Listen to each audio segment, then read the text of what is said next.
Hey everybody, welcome back.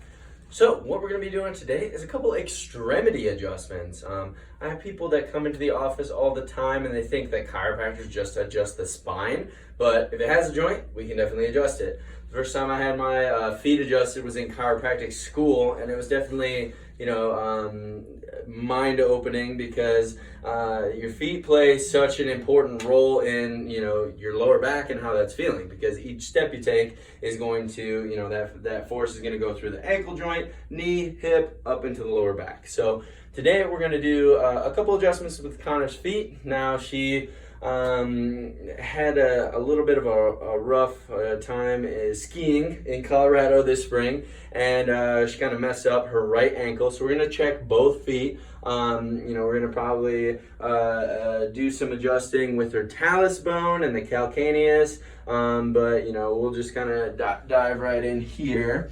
So on initial kind of examination, you can see that as we push up with the feet here, this left one goes a little bit higher than this right one. So this right ankle is just a little bit stuck here. The talus bone is where the tibia kind of comes down, and when we lose that dorsiflexion, then it's tough to kind of walk properly, run, and push off here. So we're just going to check out a few bones here.